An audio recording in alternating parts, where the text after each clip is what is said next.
Thanks for your patience. Here we go.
Hello, everyone. It's April the 23rd, Friday. Regretfully, we've got 13 more deaths that we've got to report, and I'll be doing that with as much honor and respect for these people as I can in just a few minutes. I've got with me today our great General Hoyer, who has led the way with us in every way, and our coronavirus czar, absolutely the great Dr. Marsh. And so they'll be here and talking with you in just a few minutes, but let me do the business at hand and do the respectful thing to these great people that we've lost. Our 2,801st death is a 75-year-old female from Morgan County. Our 2,802nd death is a 57-year-old male from Kanawha County. Our 2,803rd death is a 74-year-old female from Mingo County. Our 2,804th death is a 57-year-old male from Logan County. Our 2,805th death, an 81-year-old female from Nicholas County. Our 2,806th death, a 78-year-old female from Wyoming County. Our 2,807th death, a 72-year-old male from Kanawha County. Our 2,808th death, an 80-year-old female from Boone County. Our 2,809th death, a 40-year-old male from Kanawha County. Our 2,810th death, a 74-year-old female from Berkeley County. Our 2,811th death, a 52-year-old male from Fayette County. Our 2,812th death, an 81-year-old female from Mingo County. And our 2,813th death in West Virginia is a 72-year-old male from Wyoming County. I ask you over and over and over to please don't let these folks just become a number. They don't deserve that. They've been great West Virginians, and I ask you to keep them in your thoughts and prayers.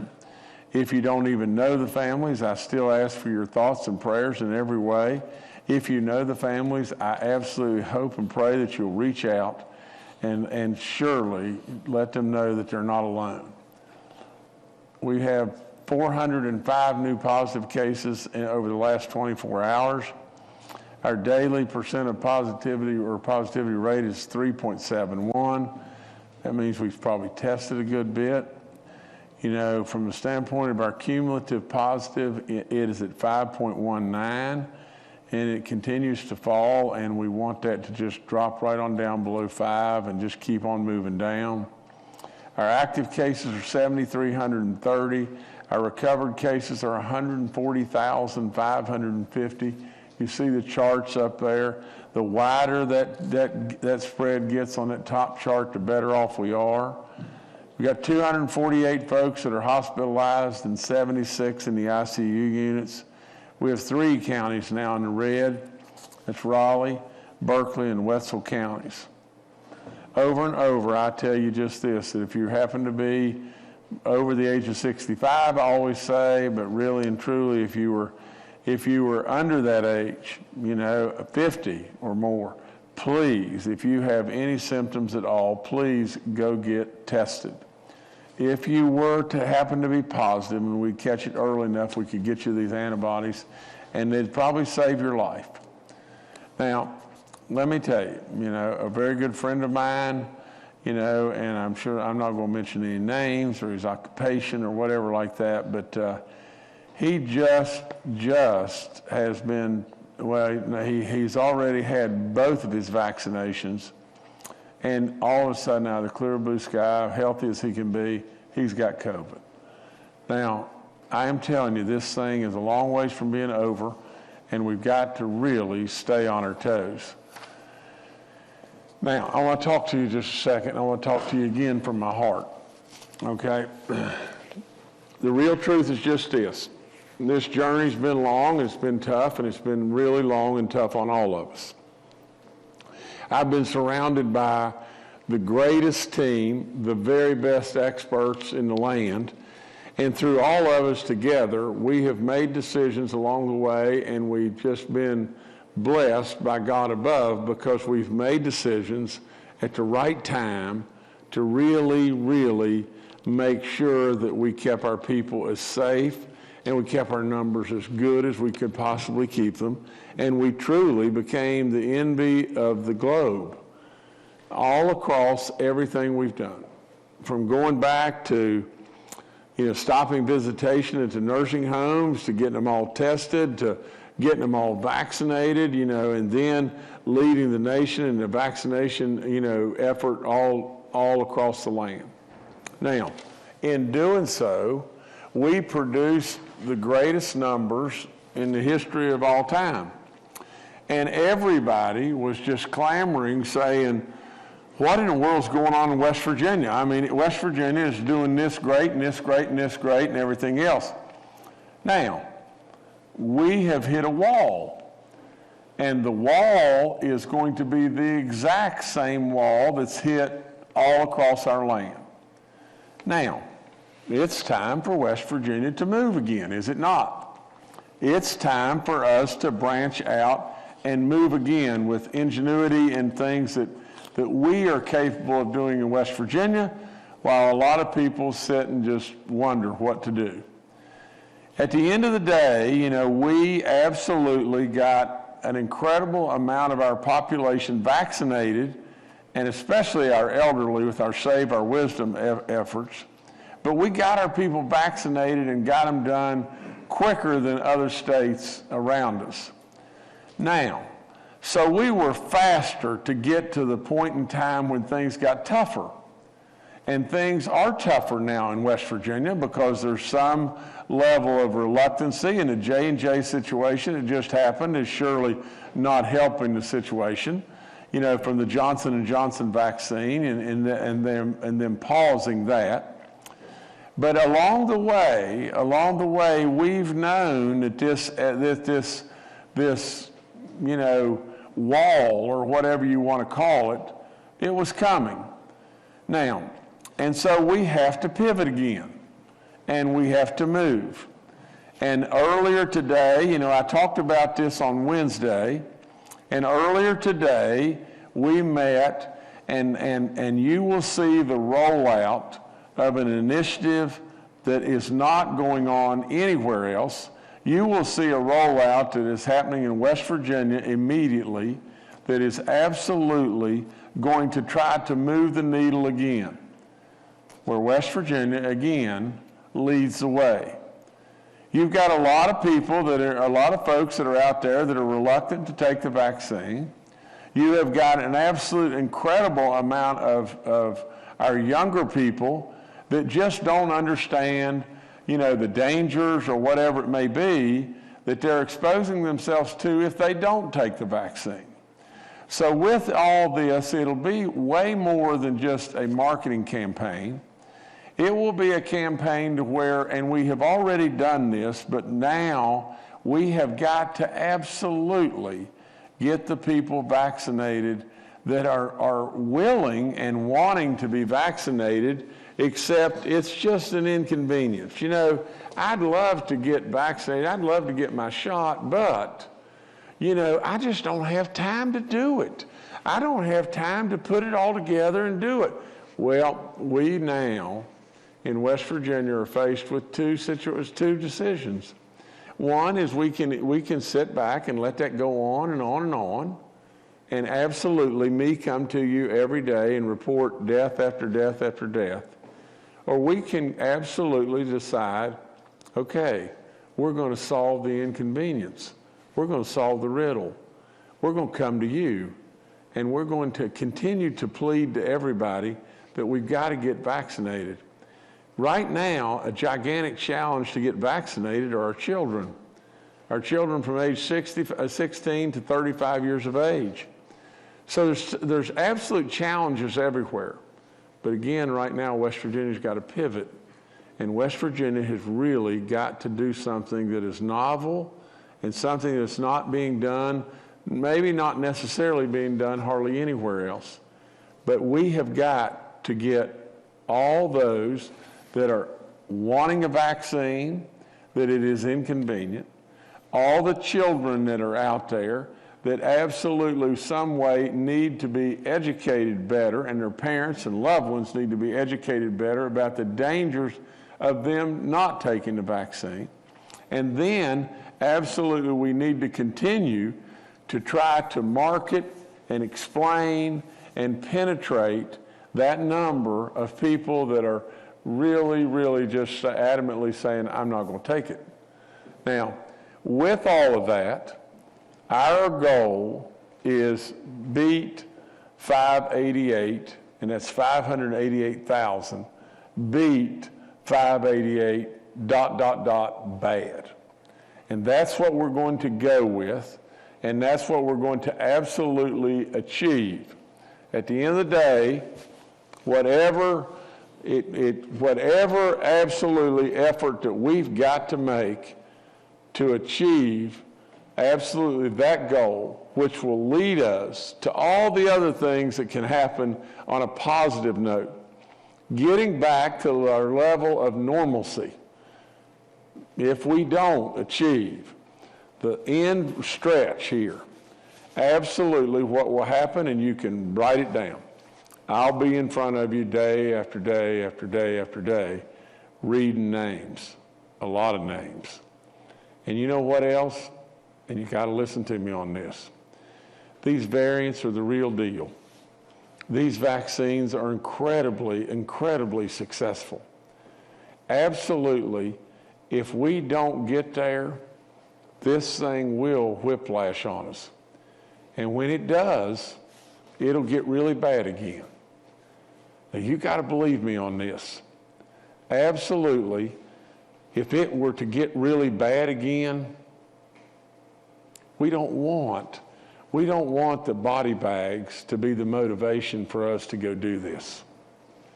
Absolutely, we can't let a bunch more West Virginians die that we can prevent it. So we've got to all be in the same situation, all pulling the rope together, all doing everything we have to do. Today we have all the doses that we need, and we continue to get doses in and everything. We absolutely can get everybody taken care of and taken care of immediately. Now, as we move forward here and everything, I ask you over and over and over to just pull the rope with me. And the last thing I would say is just this: in addition to all the stuff that we're going to be doing that we're rolling out right now, we are requesting from the federal government that they reduce for us in some level of our inventory, not the inventories that we have, but the inventories of doses that will be coming in, that they reduce the number of doses in the vial, because we have been so good at assuring, that the very, very minimal, if not zero, of the doses that we have don't go to waste. In doing so, we have situations like hospitals and whatever it may be where we've got discharges and stuff going on, and we have got to have the dosage in smaller vials. And so with that, we have asked for that. We are absolutely going to continue in every way to do our job, but we are now changing and pivoting to a real amped up, a real aggressive program. You'll see the rollout in the days ahead, and it will be absolutely very, very, very soon. So absolutely, we're going to take on, beat 588 and beat it bad. We're going to take that on head on, and we're going to do it.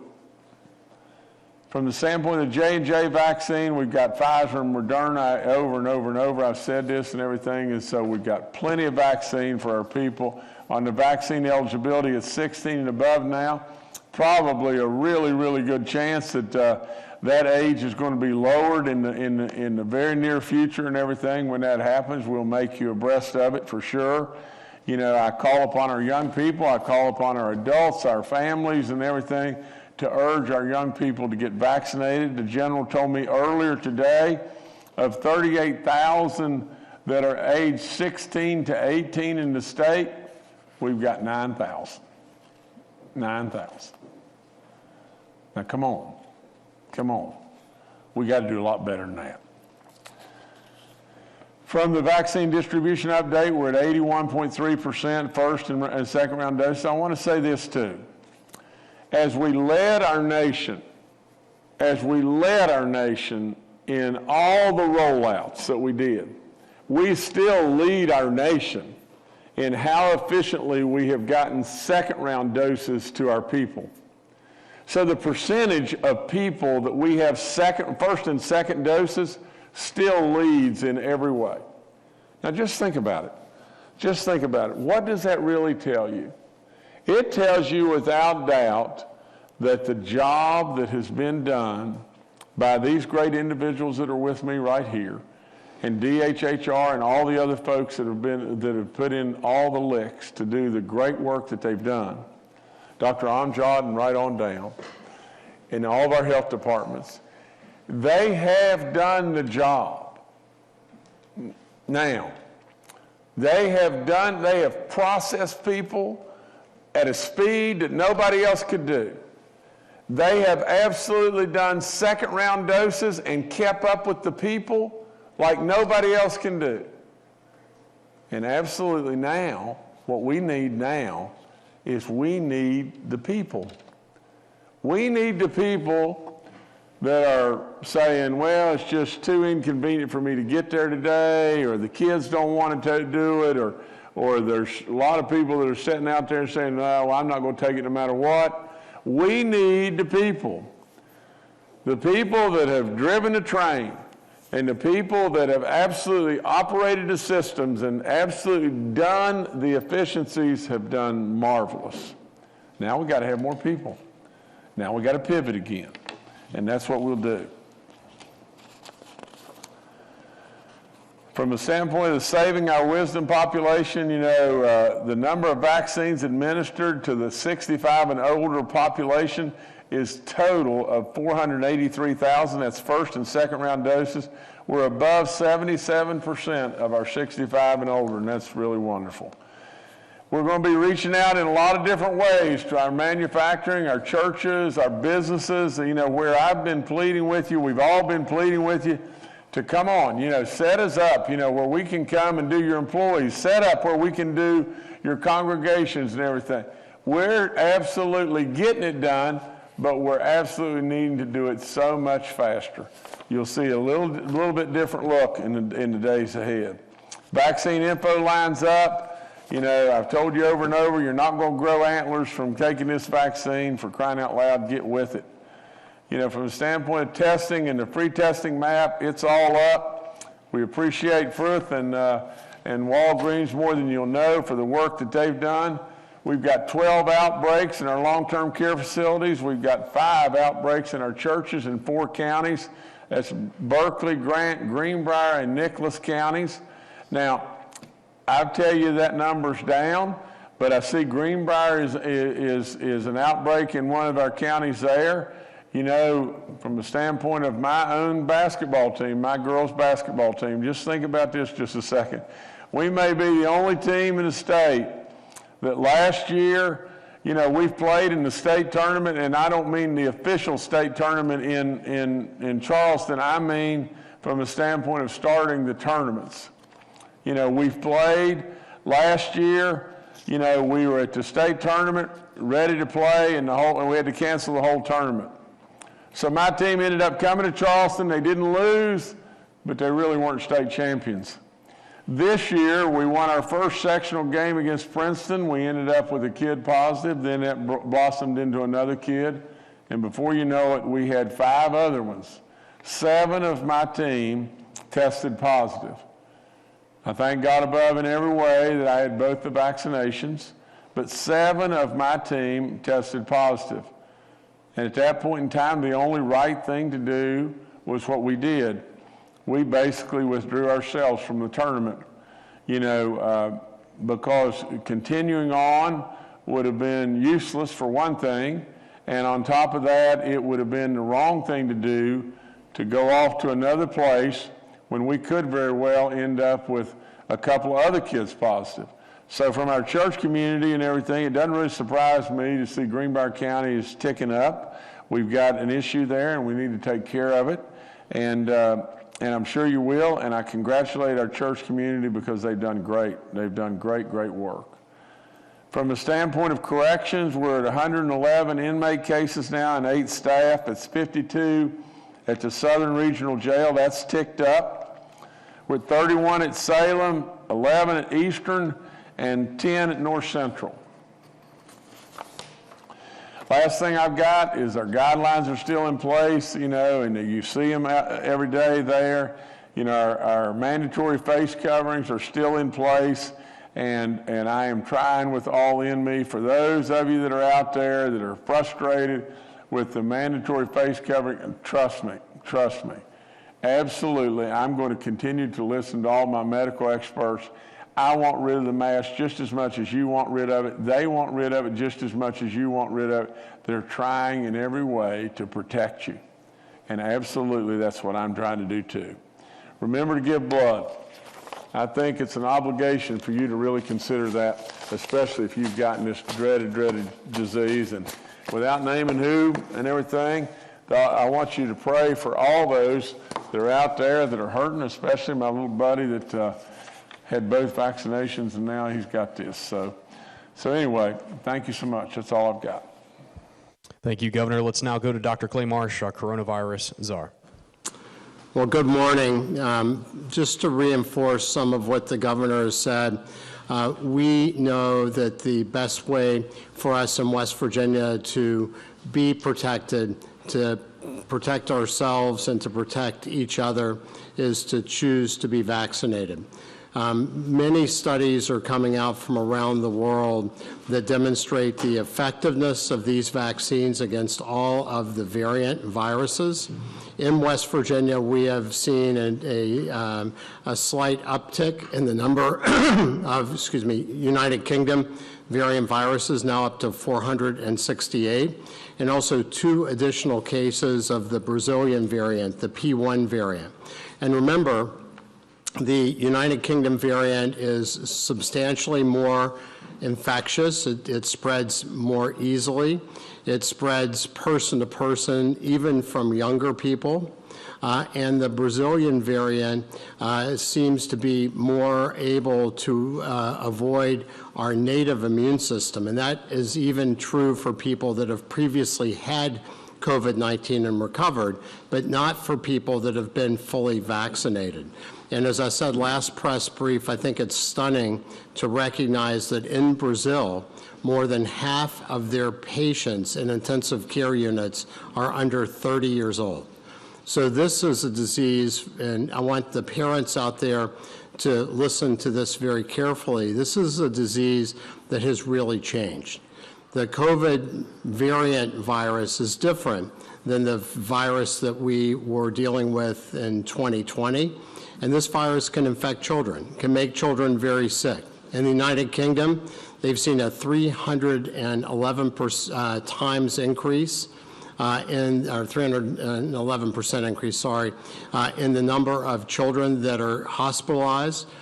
In the United States, we now see about 12% of all children with COVID needing to be hospitalized. And 5 U.S. hospitals and hospital systems have set up long-term management clinics for children who have long-term complications of COVID-19.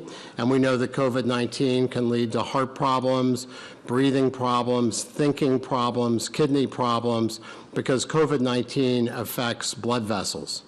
There's also a recent study out, very importantly for pregnant women to pay attention to, that this is a multinational study that demonstrated that if you did not get vaccinated Risk of death went up by 11 times in pregnant women versus women that were vaccinated, 11 versus 1 in this study.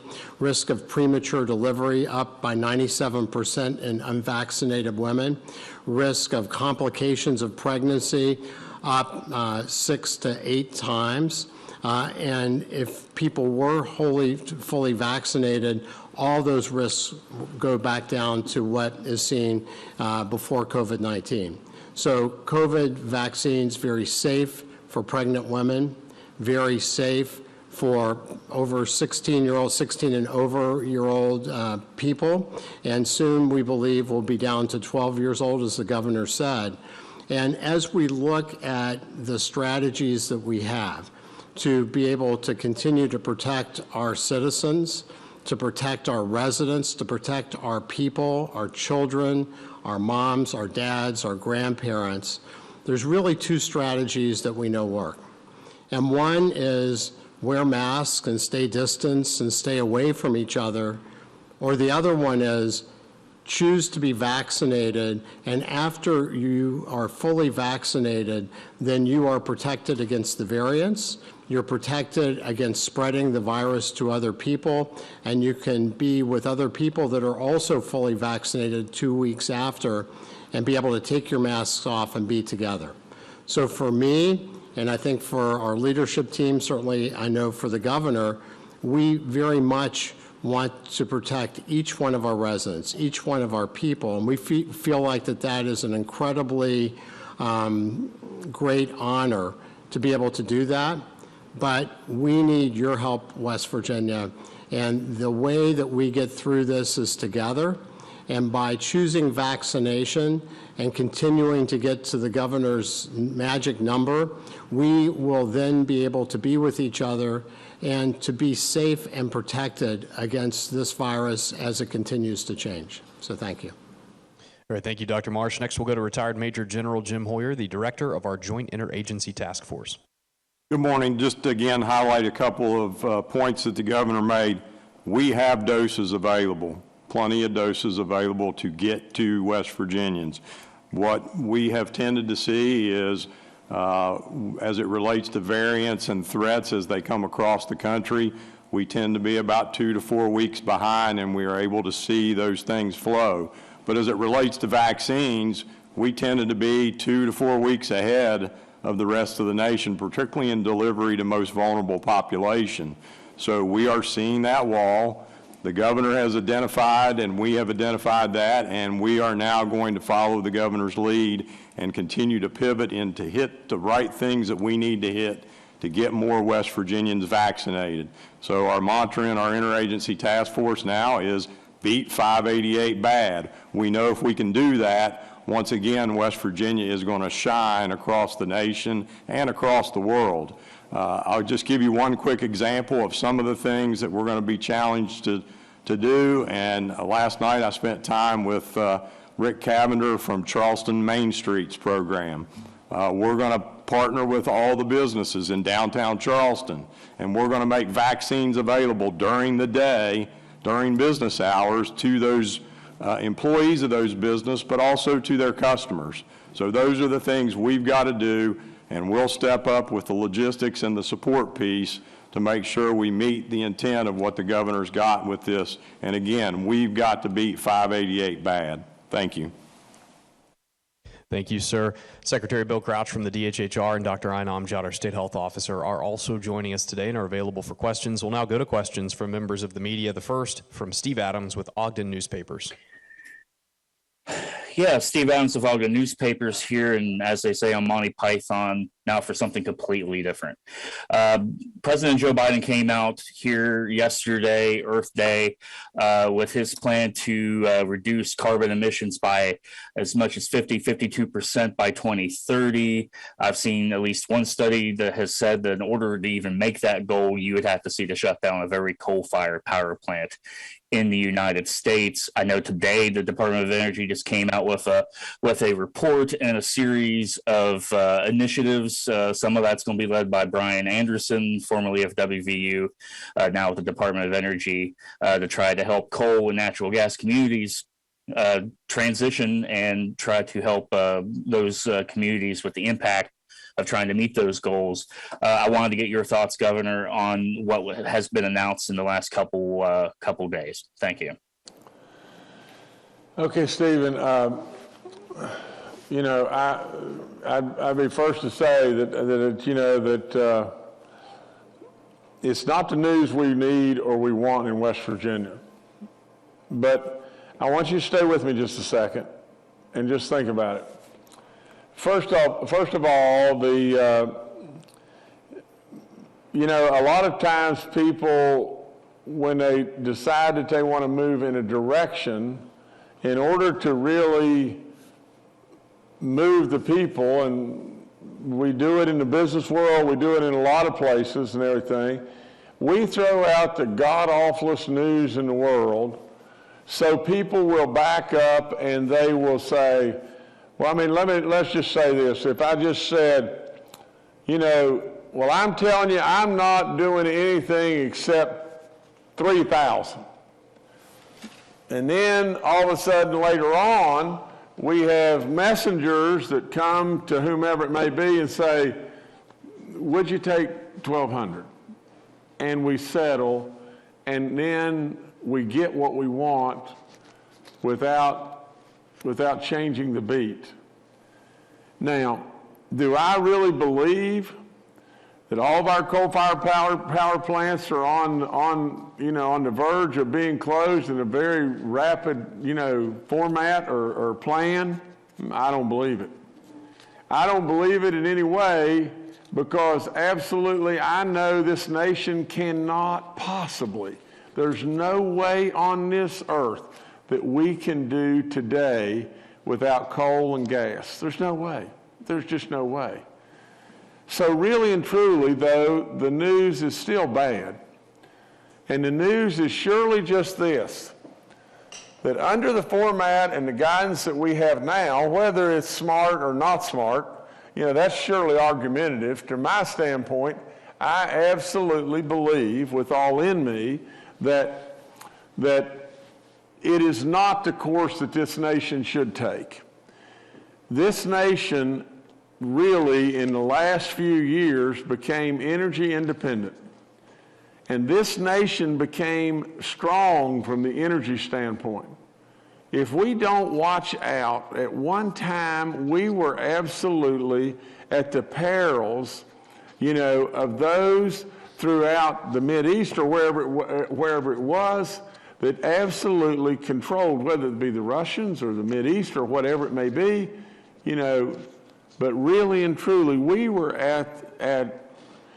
exposed in many ways. If we don't watch out, this country will absolutely fall right back into the same situation that we were in years ago. We never ever thought we would be energy independent. We never thought in this country we could be that. Because of our desire for oil, it was unbelievable. It was an appetite unbelievable. So now, by the wonderful grace of God, we found all this natural gas all across this great land. And we tried, and we found ways to burn coal cleaner, and absolutely we became energy independent. Well, I truly believe if we don't watch out, and this course is extremely risky. It is extremely, extremely risky. You better pay really close attention to those leaders that are saying just how risky this truly is. You better pay really close attention to the Irans of the world. You better absolutely just listen to even my words. I do not think this is going to be the end of West Virginia. It will hurt. It will hurt. But one thing we've done, and we've done this since I've been here for sure, we have taken on a dramatic new look in West Virginia. We have absolutely moved ourselves into a situation to where we have grown other industries, and we're on our way to doing that right now. Now, you may think that this is just Jim Justice, spewing out things about the personal income tax. But I'm telling you, that would have brought an incredible amount of people to West Virginia, and we're continuing to work that. Absolutely, if we don't watch out in West Virginia, and we sit back and rely wholeheartedly on our natural resources that we've done in the past, and an administration like the Biden administration extinguishes us, we will be in real trouble. We have diversified our economy in ways of medical and high tech and manufacturing and tourism and all the great things that we could do within West Virginia. But the thing that we missed was the opportunity to eliminate our personal income tax. It would have driven many people here. And we have got to consider that, especially at this time with the Biden administration. As we go forward, absolutely, you've got to remember just this, and let this be your security blanket to some degree. We are deriving today in the state of West Virginia the lowest percentage of severance tax from natural gas and coal that we have done in maybe the last 25 years. And yet our economy is thriving. Absolutely, we will not die with the Biden administration. Absolutely, I know, and I will fight for every coal mine and gas job. I will fight with all in me, because I've said many times, I owe my life to coal, and I absolutely get it in every way. And so, with all in me, I'll continue to fight for every job at every moment that I can. But if the powers to be in a Biden administration that is surrounded by some really odd-thinking folks, if the powers to be strike and try to hurt West Virginia, it will hurt. It will. But at the same time, with our diversification and we're going where we're going in West Virginia, we'll be okay. We'll be okay some way, somehow. So, Stephen, long answer. It's a difficult question. I hope that helped you some. All right, thanks, Stephen. Next to Kenny Bass with WCHS and Fox 11. Hi, Governor. I was struck when you were doing the reading of the information of the people who've passed away in the last 2 days. What kind of data exists, or what is the best guess for of the people who've died, say, in the past 2 weeks, 3 weeks, since the vaccine became prevalent, and a lot of people have gotten 2 doses, especially the high percentage of 65 and older. For Dr. Marsh, if you could address this, and then Governor, if you could also give your thoughts of how many of the people whose information you have read didn't get the vaccine, and what are your thoughts about that? If there's any way to know that, and what kind of message does that send? Thank you. Well, Kenny, I'm going to go first, and then I'll turn it over to Dr. Marsh. Kenny, we know, without any question, the overwhelming majority of these people have never had the vaccine. The amount of deaths, and Dr. Marsh can back this up, and the amount of deaths that occur from people, within people that have taken the vaccine are so minuscule, it's unbelievable. That's the thing that is just heartbreaking to me. I sit here and I know, you talk about being in a bubble and nobody can hear, and watching people just walk off the cliffs and down they go, one right after another. And you're screaming at them. You're screaming at them in every way. Don't go there, don't go there, don't go there. And they just keep going. Kenny, it's really tough. You know what is really the toughest, though, is when you're sitting here pleading with people to take a vaccine that you know is as safe could ever possibly be. And yet, there are those that don't. And yet, I sit here and read over and over and over that they've died. We got to change that, don't we, Kenny? We have got to change that. We have got to absolutely lead the way of the nation again. Every single state will absolutely catch up to West Virginia at some time. And by that, I mean just this. You see, West Virginia led the way, way out ahead in the race. And then what happened is we got faster to the point where it got really, really tough, and we hit the wall.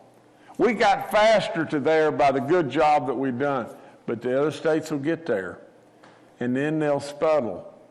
We want to be the state that finds the methodology to be able to, when they get there, they'll adopt what we did, and they'll move forward too. We got to absolutely solve the riddle. Solve the riddle again. No matter what we got to do, we've got to solve the riddle, or I'm going to sit here every day and read names and be really sad because I hate it. Dr. Marsh, please.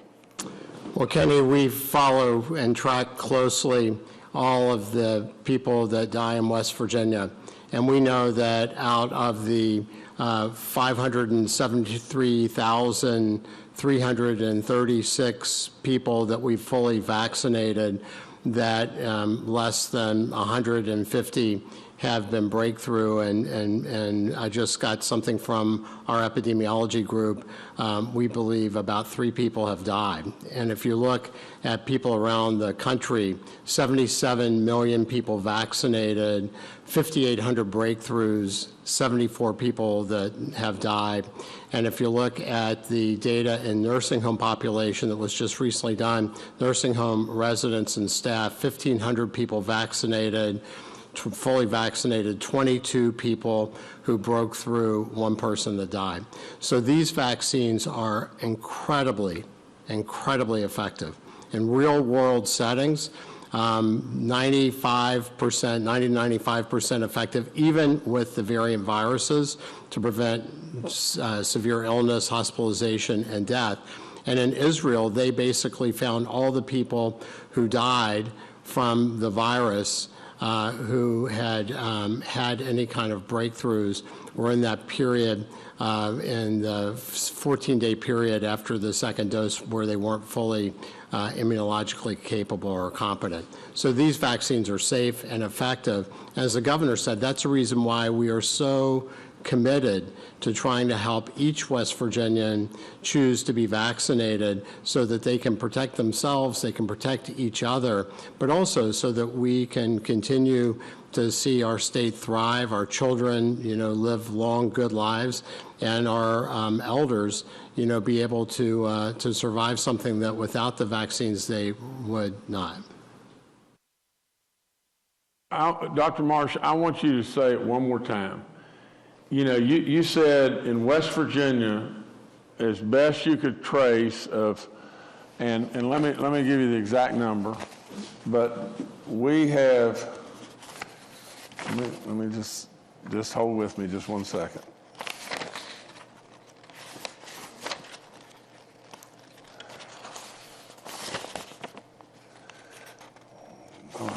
All right. In West Virginia, we have vaccinated 543,654 West Virginians with both shots. And how many did you say has died? 3. Now think about it, West Virginia. There's 2,813 people that I've read that have passed away in West Virginia from COVID. 3 of them have been people that have had both shots. Now, how many did you say in the nation? Tell them the nation one more time, and come back to Dr. Marsh. So 77 million total vaccines at the time it was reported, and 5,800 broke through, and 74 died. And how many into nursing homes? 1,500, this was a study of 1,500 residents and staff at the nursing home who were vaccinated, 22 broke through, and 1 died.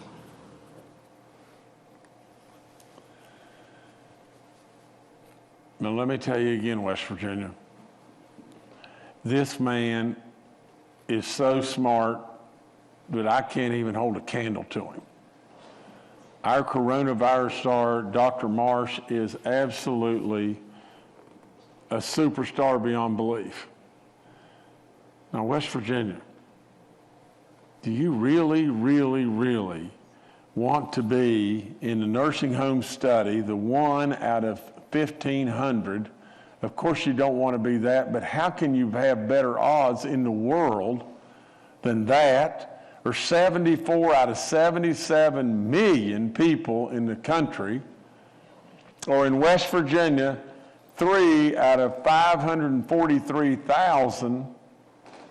How can you possibly walk away from this lifesaver that is absolutely available to you? And from the kids' standpoint, do you realize with your children, do you realize that these kids, we know, and I am only reporting to you what Dr. Marsh and our experts are saying, but we know there are profound side effects from getting COVID. And we know that if you get vaccinated, your chances of getting COVID go down unbelievably. Do you really want to take that chance with your kids? I mean, do you really want to do that? You know, we know that in Brazil, by Dr. Marsh, our coronavirus czar, that half of those in the ICU units today are kids.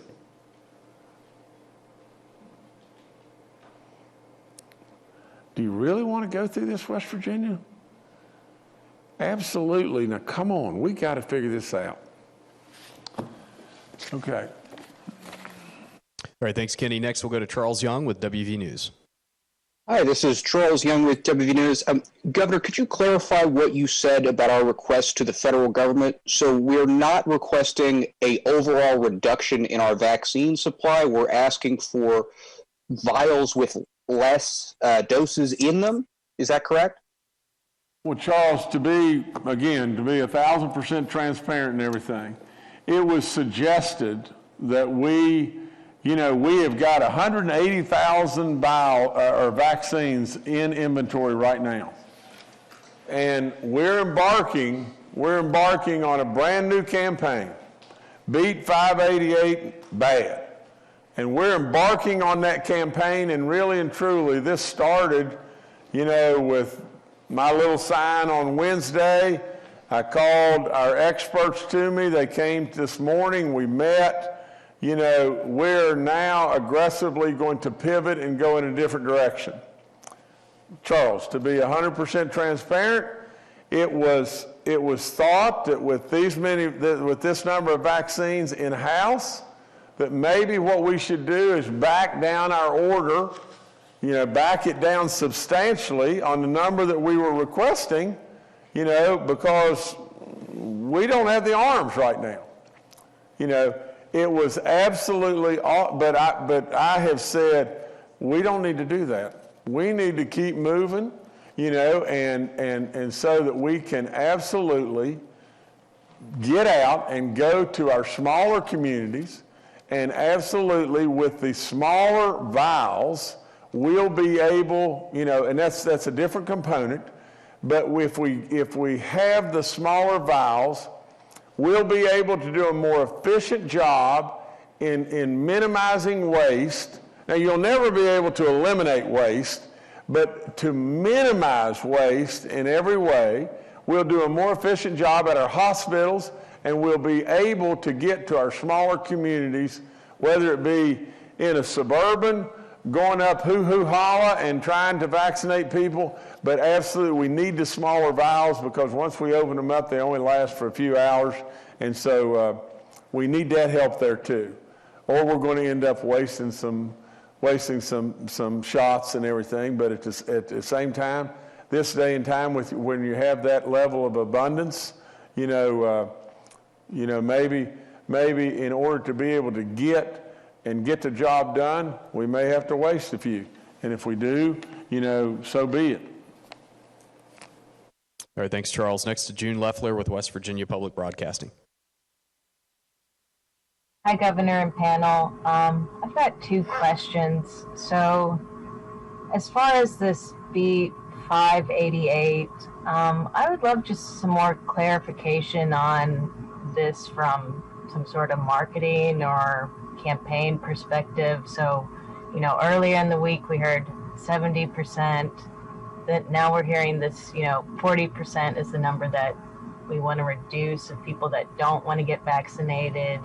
And now this 588. I'm just wondering if these are like too many numbers for people to just jive with, and if there's one number they should be focusing on. So just from that standpoint of just what do people really need to know? Why are you saying 588? Why this number specifically? And also I'm wondering just a little bit more about what specifically you're hoping to do. General Hoyer had a really good example of downtown businesses in Charleston and getting those employees vaccinated as well as those customers. But can you mention anything else specific? Thank you. Okay, June, before we come to your questions and everything, and I'll do those, but I want to go back to General Hoyer about the previous questions and everything. General, if maybe you could touch on that. Yes, Governor.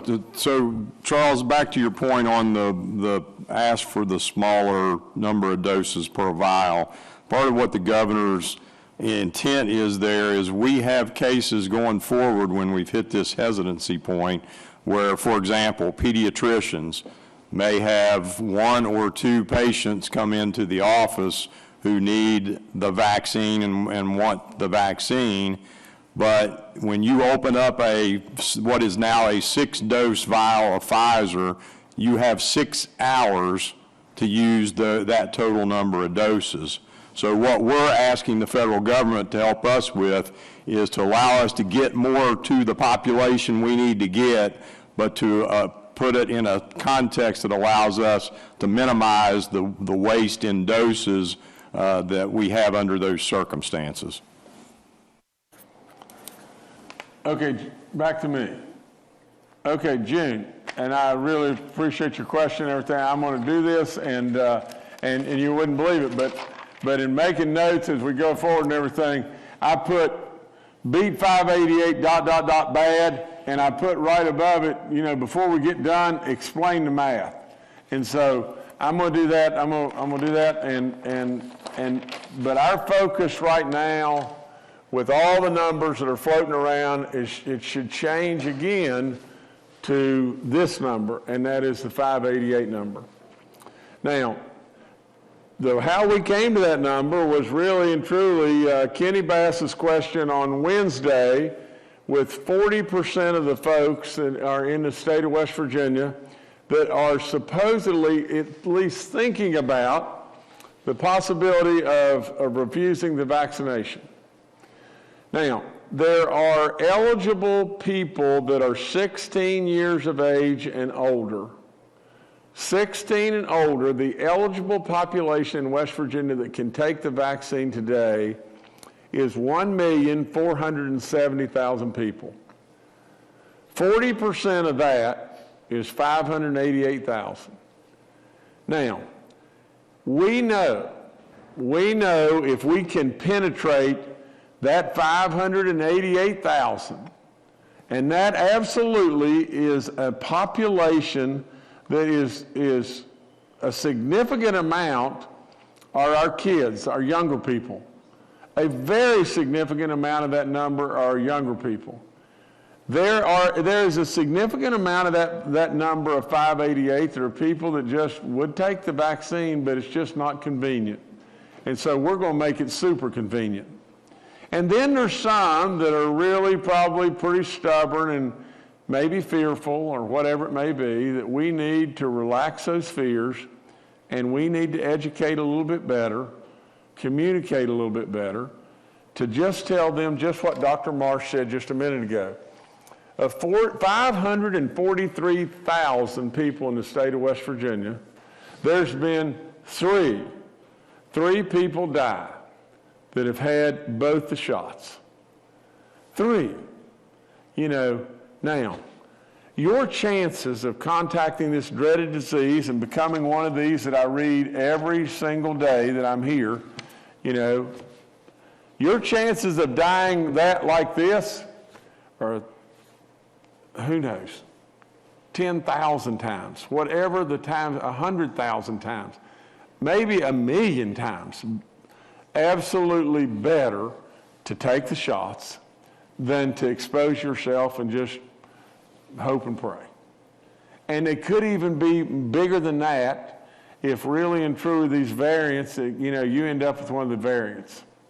So that's the number. The number today is 588,000. That's the number we want to beat. Absolutely, how we're going to go about doing this is how West Virginia is pivoted. You see, we got to that resistant number faster than the other states. We all knew that. And the other states will get to that number.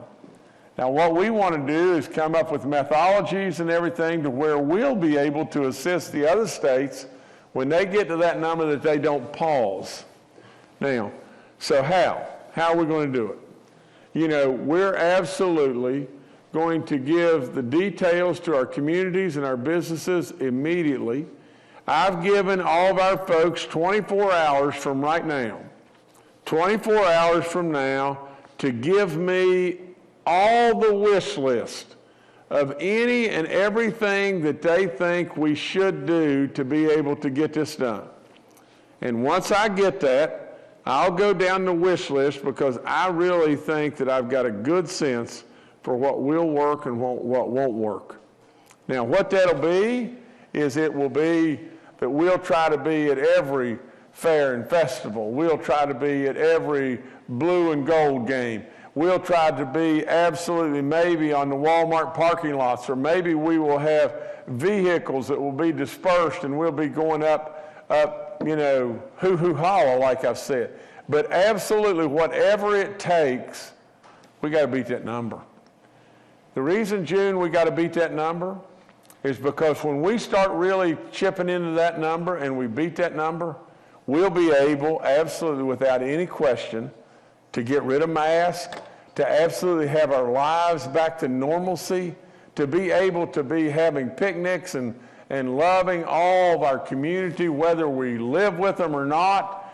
We will absolutely defeat this terrible killer. But June, if we don't get to this number, you can mark it down. I'm going to be here in front of you for a long, long, long time, and I'm just going to be adding up the body bags. Adding up the body bags. Now, we got to get to this number, and we got to cut into this number. And so that's what it's all about, June. All right, thank you, June. Next to Mark Cram with WDVM. Good morning, Governor. Good morning to everyone. Early on in the vaccine distribution, we heard from a lot of local residents here who were expressing concerns about disparity in the distribution. Now, as I look at the vaccine summary map, and I wasn't really able to analyze all 55 counties, but unfortunately, it looks like a number of my fellow residents in the Eastern Panhandle are not stepping up, that we're among the lowest in the state. How do we change that? I'm assuming it does not have anything to do with the distribution itself, that vaccine is available in the Eastern Panhandle. How do we encourage them to step up, EP residents? Thank you. Well, Mark, I just touched just 1 second on it, and then I'm going to pass to General Hoyer, but that's the challenge. And I think the challenge has got to be in lots of different ways.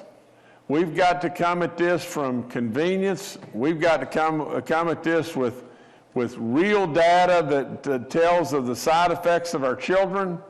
And we got to come at this from the standpoint of promotion and marketing and on and on. But General, you can go from there. Yes, sir, Governor. So, Mark, you're absolutely right.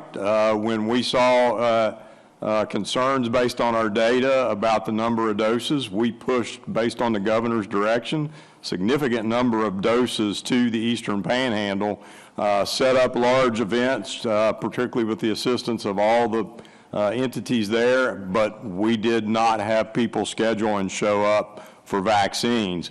We got to the point where local level basically asked us to turn off doses and told us they could not use any additional doses. Going back again, that demonstrates the governor's point. We've got to pivot and we've got to change our strategy, because we have plenty and we have the logistics to deliver, but we're not getting them. So this past week, we had a number of our counties tell us that they could not take additional first doses. All right, thank you, Mark. Next to David Beard with the Dominion Post. Hi. We're talking now about getting the 40% of the potential holdouts vaccinated. Last week we used the number 70% a lot in a different context, and I recall from last fall that we talked about herd immunity and getting 70 to 75% of the population vaccinated to achieve that. We know that state borders are kind of porous legal fictions, and so when we're thinking about the whole concept of unmasking, and I don't care about dates, just the concept, I would think we have to have some kind of multi-state or regional or national approach to it. Can you talk about how that might factor into your thinking? Thanks. I think, you know, I almost mentioned one thing, but, you know, there was mention in our discussions and meeting earlier this morning and everything, you know, that we have our campgrounds all across the state. And we've got about 20% of the folks in the campgrounds that may not necessarily be West Virginians. You know, if they're here in West Virginia and everything, I don't think any of the experts, you know, that were around me did anything except recommend that if they want to get vaccinated, we need to vaccinate them. And so, you know, Mark, there's going to have to be some level of concerted effort along those lines. And but you know, I think Dr. Marsh and General Hoyer both please weigh in on that if you choose to. I'll start. I mean, I think that, you know, what we are really focusing on now, David, as the governor has pointed out, is that West Virginia has been a leader in this response to COVID-19 for the entire duration of the pandemic, whether it was from first to test all of our nursing home residents to put first and second doses in all of our nursing home residents, or to target our elders, which has resulted in substantial gain of life and reduction in death rates on a weekly basis, that this is the new opportunity for us to lead. And I think as we go forward, we will be examining a number of different approaches that will both, you know, leverage any of the best approaches that we find around the country, but importantly, that will really be directed at leading this next approach for the COVID pandemic, because as the governor said and as General Hoyer said, that we have been ahead of many states and the country to get first vaccines in arms. And so we are starting to see this hesitancy coming up into a group of people that have not chosen to become vaccinated for perhaps a variety of reasons. And we are committed to trying many, many different creative strategies to make that happen. Because as we talked about earlier in the press brief, that we know from our data in West Virginia, our data in this country, and our data around the world, that these vaccines are truly the only real solution for the pandemic that we're in order to save lives and reduce hospital admissions, protect our children, protect their health for the long term. And if we aren't successful in having our citizens, our residents, our people vaccinated, then we have missed a tremendous opportunity for each citizen, each resident of West Virginia, but also to help lead the country. Because as West Virginia has gone, so has the country gone. And so the governor will be the leader. He understands our people the best. He understands how to reach our people. But we will be supporting with a number of very creative ideas that we will put to test. And we will not be discouraged if some work and some don't. We have plenty of energy to attack this, to approach this in a way where we can really feel at the end of this pandemic, at the end of our careers, and perhaps even at the end of our lives, that we gave all that we could to try to save every life of every resident of our state. I just highlight a couple other points, and I'll use a military analogy and a sports analogy since I'm the general and the governor's a coach. So, number one, the enemy has a vote, and the enemy is the virus, and the virus is changing, and we got to be agile and flexible to deal with the changing enemy. Number two, from the sports side of things, and Governor would tell you, you keep running the same play as long as it's working.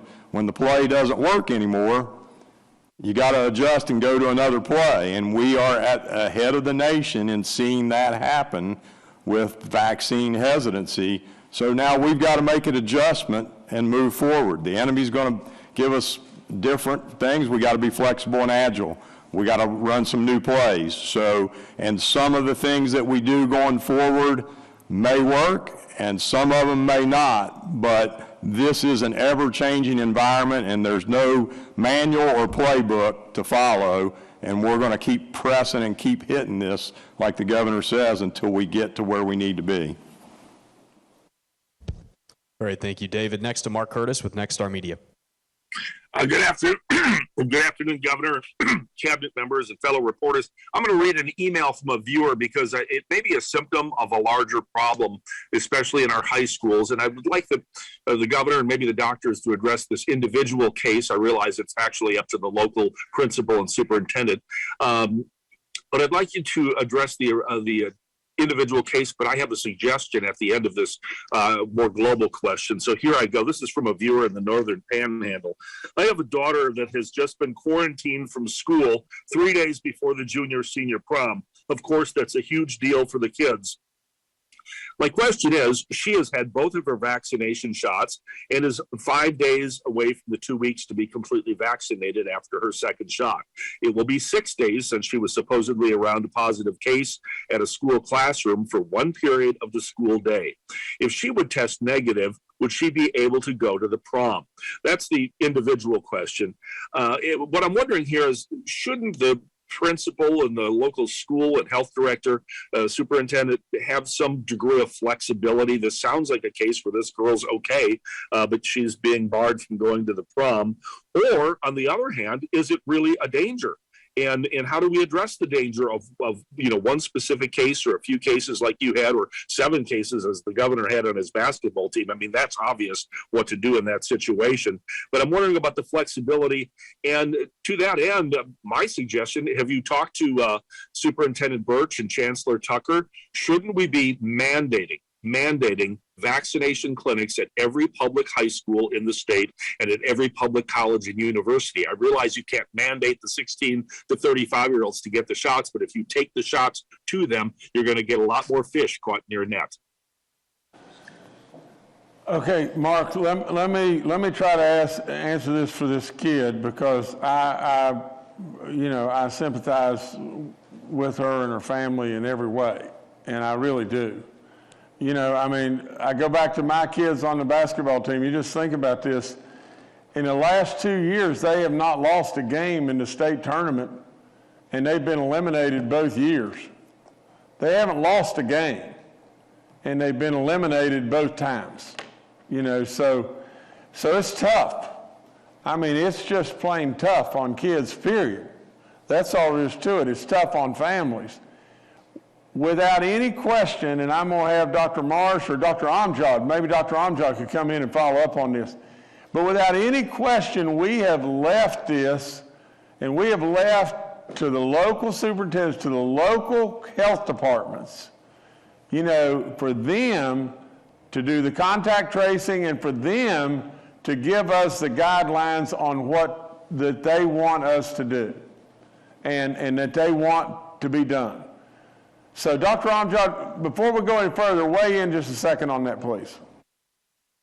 Yes, Governor. So, Mark, I was trying to write down what you were saying about the girl, but basically, the governor's right. When it comes down to what's going on at the local level, the local school board, the local superintendent, and the local health officer does make those recommendations. But to go back a little bit, the girl you're mentioning, we don't consider full vaccination complete until you're 2 weeks or 14 days after the full vaccination schedule. So I think you mentioned she's 5 days away from the full 2 weeks. So even though that doesn't sound like much, we won't consider that, and that's a CDC recommendation that she's fully vaccinated.